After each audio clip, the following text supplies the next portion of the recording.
You don't need to go to Niagara Falls when you can eat some Brian Balls. Is up, NASCAR diecast collectors and diecast viewers on YouTube. This is Original Big Bri here, and welcome to the first set of the NASCAR Authentics Wave 9 diecast reviews.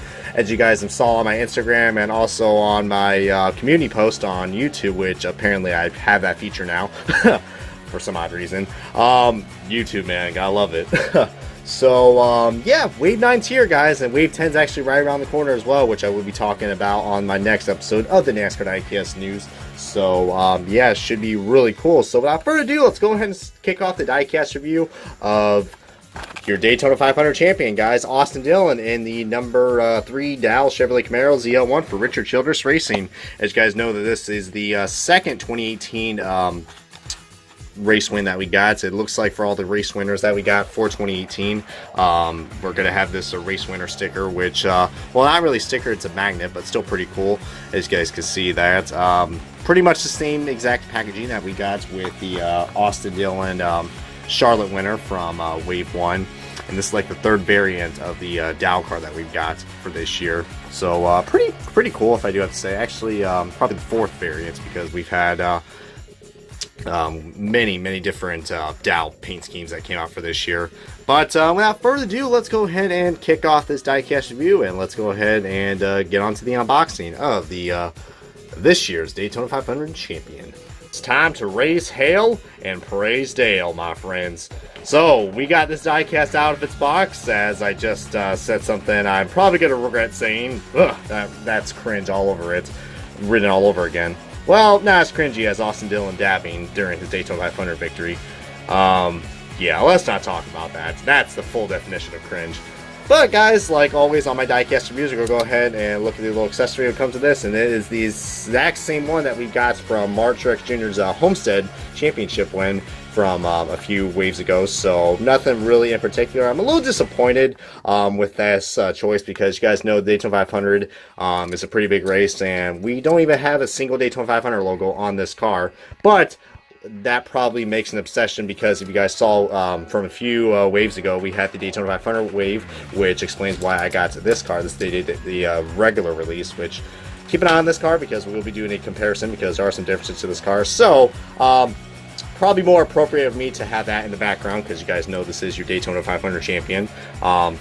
And I did mention, yeah, we've had a lot of Dow cars released for this year. I mean, this is, well, the first race winner that we got for 2018. We also had the 2017 Charlotte Coke 600 winner as well. So it's been a pretty impressive year for Austin Dillon diecast, if you guys are huge fans of him. So really nice. You see right there, this car. Mostly the driver's side is littered with confetti, which is really cool. You know, it's got all the confetti marks to it, so really nice. We also had, as you guys see right there, I mean, not a really beefed up race win compared to the others that we've had, like Kurt Busch's from last year, but we couldn't get Kurt Busch's from last year because of the Monster Energy branding. It's even got the little roof patch on top, so, you know, that's what they only run at these super speedways. So really nice details. It's exactly just like that on the both dual winners as well, which I'm really surprised when they got the dual winners in NASCAR Authentics for Ryan Blaney and Chase Elliott, because those two are pretty popular drivers. So who knows, maybe next year we will get some. But as I've man, I'm getting so off topic on this review, but like I just said, yeah, I mean, this ain't the first Dow car that we got released. We've also had the original Dow release from Wave 1 or Wave 2, I believe. And we also had the Daytona 500 wave as well, which is the exact same thing, just you get a variant magnet, which is right here in the background. So as for the Daytona 500 finish, it's probably one of the most controversial that we got. I mean, yeah, it was cool seeing the 3-car win after 20 years since Dale Earnhardt Sr. won. A lot of people say that is a very weird conspiracy theory. I mean, I know NASCAR has had a lot of questionable calls, but I don't think they really fix races. I mean, if they do, heck, we can probably see, you know, Chase Elliott or Dale Jr. become a multiple NASCAR and Daytona 500 champion, which Dale Jr. is, but you know what I mean. Junior's never won a Cup Series champion, so yeah, NASCAR's not fixed, but just yeah, it's kind of getting in that way by how things are going, especially with the playoffs. But enough of me talking about that. I mean, this is a car that was raced not in the playoffs, so thank God.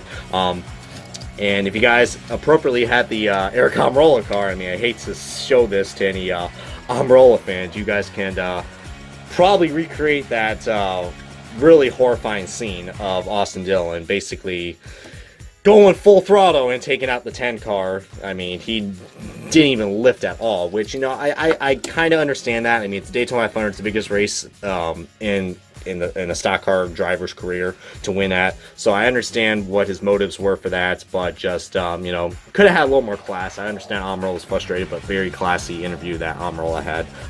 Oh yeah, silly me. Focusing on Smithfield. I said focus. Close enough. But let's go and start the diecast comparison, guys, of this car, which is the original Dow car. So right off the bat, you can already tell there are some few differences with this car. We have a black splitter compared to the original release. Not much detail on the original car. I mean, on the Daytona 500 car. Like, as you guys see right there, there's like a nice little pattern that we got going on, as my camera does not really want to focus. It still is there, but you can't really quite tell. But we got a lot more fade going on the front, but still pretty nice. Of course, the confetti really makes up. Now, if you guys want an accurate Dow car, this is the one to get, because you guys can see right there, the fade is actually correct. I mean, a lot of people don't really know this, but the fade, this was based off the original render, so, and just like Hendrick Motorsports, they changed their paint schemes, like, right at the first start of the race, so, so we had an inaccurate car, but we actually got an accurate car now, so really great props to Lionel for, you know, for the accuracy on that. Really do appreciate that. But yeah, like I just said with the confetti, man, it's literally all over. My name rail is a little funky. It looks like it's just hitting on that side skirt.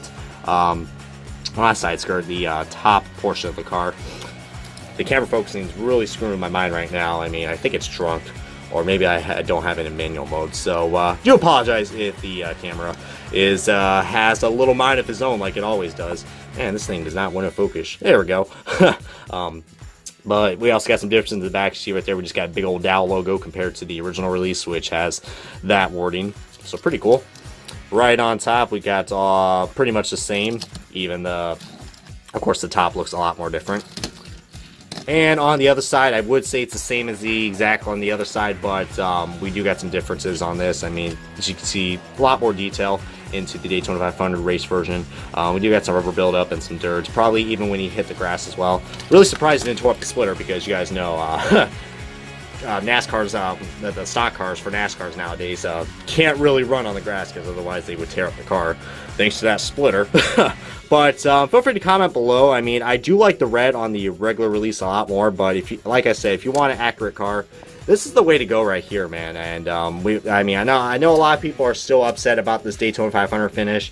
I mean, it's kind of a thing of the past now. I mean, we got to move on. It's going to be almost nearly once we get to the next NASCAR season in February. Oh man, I hate the off season.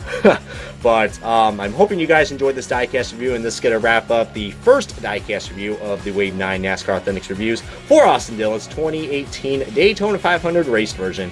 If you guys enjoyed this video along with my other NASCAR Authentics diecast reviews, then feel free to stick along, because I do got more diecasts to review and much more. Might not even be NASCARs, guys. So, but if you guys have already, click that subscribe button and click that bell icon so you guys can stay up to date on that. But until then, guys, this is Original Vaporite. Thank you guys so much for watching, and I will see you guys in another diecast review for Wave 9.